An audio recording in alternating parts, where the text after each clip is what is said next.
Has Tencent become a private equity fund? Welcome to this Valuation Masterclass case study. Just click the link in the description to download the full report for free and my FVMR cheat sheet I'm going to present at the end of this presentation. So what is the company's background? Well, it's got a powerful ecosystem that spans across various industries, chat applications, TV shows, games, even music.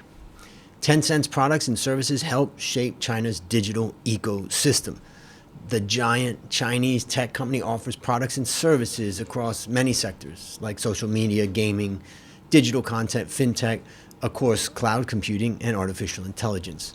For instance, the so-called super app, WeChat, has become an indispensable part of daily life for many Chinese citizens. And also, when I was studying in China, I had to use WeChat every day for communication purposes, but also I used it to pay for stuff. Tencent's revenue mainly comes from China, with a total of about $84 billion in 2023. And the other 10% or so of revenue comes from outside of China. Now, value-added services represent almost half of the revenue, and we can see games as well as WeChat. And VAS refers to a wide variety of services that add to the core offering that a business provides, and particularly them. So fintech and business services, cloud, just like Microsoft or Amazon as an example, and of course 17% of its revenue comes from advertising. Now around 60% of the value-added services comes from games, 42% of revenue comes from domestic games, and 18% come from international gains, whereas 40% comes from the social networks. Now, Tencent secured its global presence by serving the needs of its customers. It's the world's 24th most valuable company with a capitalization of almost $500 million. Of the top 10 global cloud services providers in 2024, it's ranked up there. And also, they ranked the biggest public video game company by revenue in 2023. So there's 1 billion people that are tapped into the products they have. WeChat ranked the most used social media platform in China with 87%. So let's say about 1 billion users. And Honor of Kings game ranked the highest played game in China that had 146 million monthly active users in the third quarter of 2003. So one of the things about China that always kind of blew me away when I was studying there was the idea that everything has to be built for mass. Whether it's the turnstiles going into the trains or whatever, you have to assume it's going to be a huge amount of people. And so in that sense, China is constantly scaling. Now, WeChat and QQ users are amongst the largest in the world. WeChat users rank 6th out of all the different apps out there, and QQ ranks 14th. Now, some interesting facts from a 2016 analysis that I saw. It's 889 million monthly active users then spent an average of 50 minutes and about 10 separate times per day went to the app. Now, this is the same as the combined time that users spend daily across all meta apps such as Instagram, Facebook Messenger, the like. Now, Tencent is facing tough competition from 4 established competitors, and part of what we're going to look at is what is the company's competitive strength. There's Alibaba, and there's Baidu, there's ByteDance, and Sony from Japan that is very strong, obviously, in gaming. So the next question I want to understand is, what's the company's competitive advantage? Well, the company was founded in 1998. It's got 100,000 employees. It's in the communication services sector. And its main products are WeChat, Tencent Games, Tencent Video.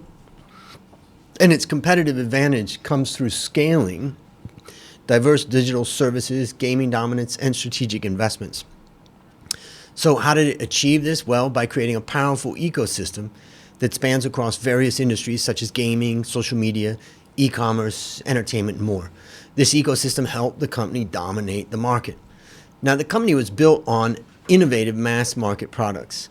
It was founded in 1998 by Pony Ma and 4 of his friends, and they kicked off with what later became QQ. And it went public in 2004, and then they launched an extremely innovative app, WeChat. Well, innovative to an extent, but it definitely got mass market appeal. But since 2011, it's been expanding through acquisition, not through necessarily brand new innovative products.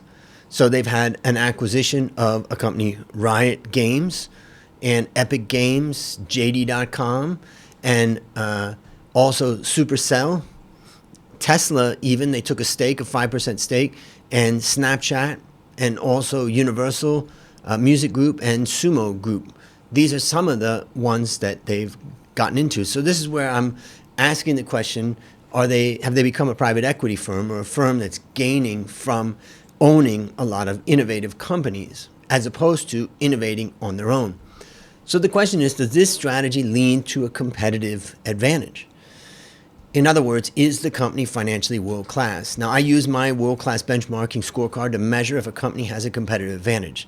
And here's how we construct the scorecard. My team gathers the yearly and quarterly financial data of 26,000 companies worldwide, and then we calculate each company's profitable growth score, which is a composite measure of both profitability and growth. And after that, we rank the company relative to sector peers of a similar size.